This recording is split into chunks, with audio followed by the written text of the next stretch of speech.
Welcome back again to another episode of Big Bacon's Collection. I'm your host, Big Bacon. Today we're going to be looking at the Star Wars Black Series Luke Skywalker Snowspeeder pilot, not to be confused with the X-Wing pilot.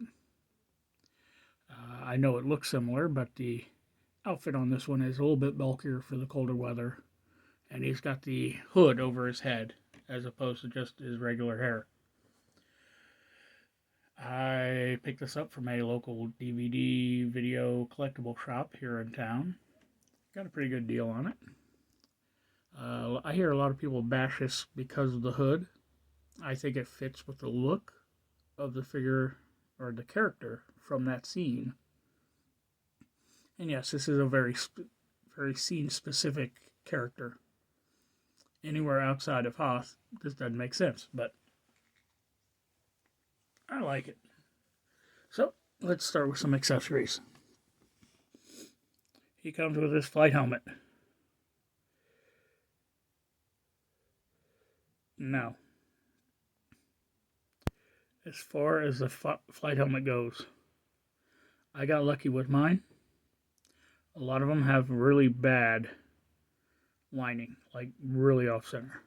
Mine's a little bit off here in the front, but for the most part it follows that sculpt. All the details are tampoed on here. Rebel Alliance emblem, markings, and then it's got a lot of weathering look to it. A lot of worn spots, dirty spots, some carbon scoring. And then the inside is all that translucent color, which makes me believe that the whole helmet was cast in that color, and then they just painted it. Yeah, because if you look here at the chin strap area, inside it's a little hard to tell in this lighting. You can see the chin strap continues up into the helmet there, clear. So yeah, they cast the whole thing in this clear, translucent, colored plastic, and then painted on top of it. So for that to happen, I think they did a miraculous job. All in all, I really like the look of this.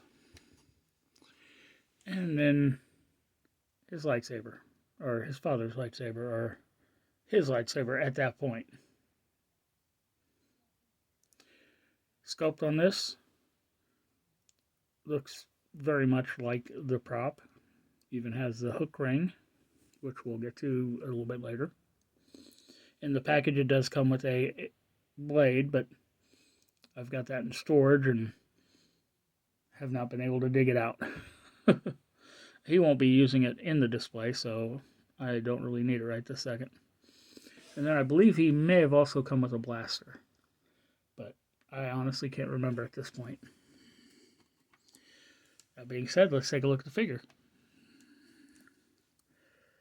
Now, as far as likenesses go, Mark Hamill is one of those faces that it's almost impossible to get right in plastic form. Now, this one isn't bad, sculpt-wise. Quite nice. Paint is on point. The eyes are not offset. There's a subtle skin tone coloration to it, a little bit of lip color.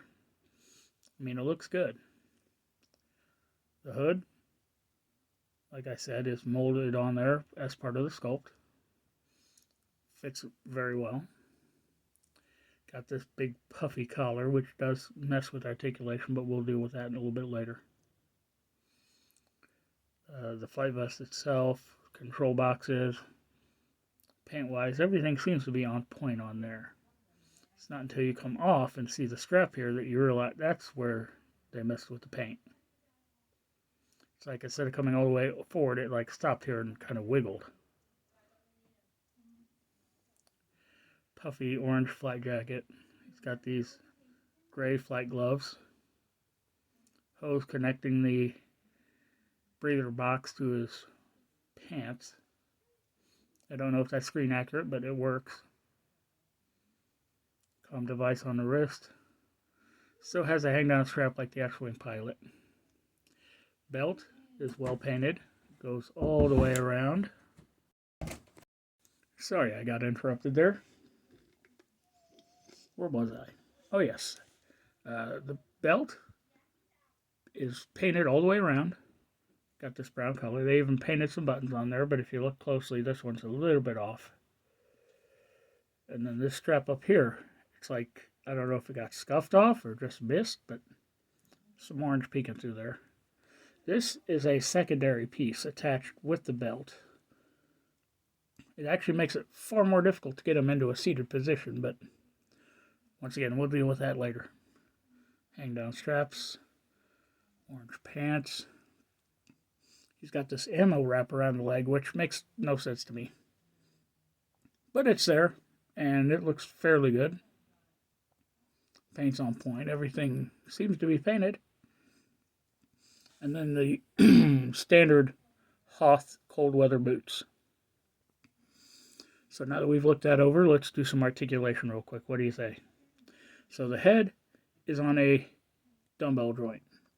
And then the neck itself is on a dumbbell joint, which you can actually see the separation there. Apparently it doesn't go down far enough to actually hide that. I don't like that. Looking up, he only goes up that high because of the collar. Looking down, only that far because the neck. Why they articulated the neck separately and then gave it a fitting where it can't really move, I have no clue. Little bit of tilt. Side to side works fine. Arm hinges up to 90. Rotates all the way around. I did not know this had a butterfly joint. Oh, I'm very happy by that. Single jointed elbow comes up to just beyond 90. Hand rotates. Left hand has a horizontal hinge. Right hand, weapon wielding hand, vertical hinge. He's got a mid-torso cut hidden behind this vest piece. So it allows for a little bit of forward and a little bit of back. Rotation. It rotates, but mine is like really stiff, and I don't want to break the joint that's in there. Leg only hinges up that far because it's fighting the rubber of that overlay. Comes out a little bit further. Maybe if I slide that strap up a bit. Yeah, once again, it's fighting the rubber. A little bit back. Thigh cut for rotation. The knee is single jointed and pinless. Mind you, this is a completely pinless figure. No arm pin, no leg pin. So leg hinges up to just beyond 90. It does rotate at the knee as well. Foot boot does not have a cut. Foot hinges back really far. Hinges forward, not so much. It's this high rise on the front of the boot that stops it from going forward. Front facing pin for rocker. So, let's get him geared up. Normally I do not put helmets on figures. But once I get an X-Wing Luke, I'm going to leave that one uncovered. So for this one, we'll put the helmet on. So he looks with the helmet on. I think it looks more like Luke now than it did without the helmet. Then we've got this little pin here that we'll hook the lightsaber onto. And yeah, unfortunately, I've got the wrong stand. Once again, if you're going to buy the ringside collectible stands for these, yeah, you get like 10 of them for $250. And if you go and visit one of the guys I follow, Kyle Peterson, he actually has a promo code for a discount on that. 10 stands for $2.50. With this promo, knocks it down even further.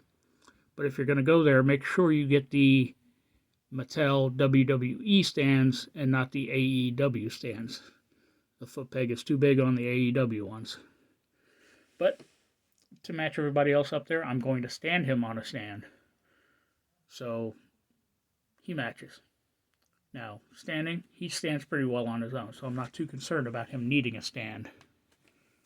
But let's get him, let's get the stand, and let's get them on the shelf. He's going to go right up here next to or as I call him, Ivory. I might do Ebony this week, I don't know. That's right, I've renamed those characters because they're not and they're not. So, there you have it. I need to get some better lighting in there. Once again, thanks for tuning in. Be sure to subscribe, like, share, comment, hit that notification bell, and I'll catch y'all next time.